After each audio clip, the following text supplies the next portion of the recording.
2000. Cette affaire de dopage ou en tout cas de trafic de produits dopants empoisonne le Tour de France depuis le début. Certains parlent quand d'autres observent un silence gêné et prudent. Florent Gautreau et Alain Poirier.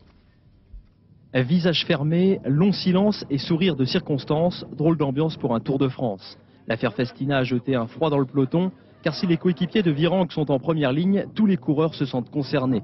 La première semaine du Tour, d'ordinaire très joyeuse, ressemble à un long chemin de croix. Je peux vous dire, c'est pas le Tour. Ça a cassé quelque chose. Bon, le départ en Irlande, ensuite l'affaire. On n'est pas dans l'ambiance euphorique du tout, c'est clair. Les performances restent dans l'ombre et la polémique éclate au grand jour. Les coureurs ne supportent pas la suspicion dont ils font l'objet. Dès qu'on entend l'expression tous dopés, le monde du vélo a un réflexe d'autodéfense. C'est une catastrophe pour le cyclisme parce que nous sommes presque insultés tout le monde ou traités comme des trafiquants. À 17h30, Jean-Marie Leblanc apprend que Bruno Roussel va être entendu par la police. On en oublierait presque que le maillot jaune a encore changé d'épaule. La course passe au second plan. C'est le sort de l'équipe Festina qui est en jeu.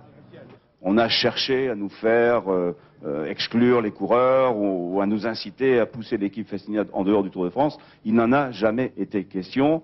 C'eût été profondément injuste pour les coureurs. Ils ne méritaient pas ça.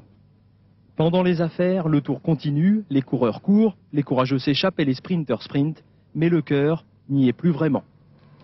Déjà occulté par la Coupe du Monde, le Tour de France fait maintenant parler de lui dans la rubrique des faits divers. L'épreuve reine du cyclisme mondial traverse là l'une de ses crises les plus graves et les rumeurs de retrait de l'équipe Festina ne sont pas là pour améliorer l'ambiance dans le peloton.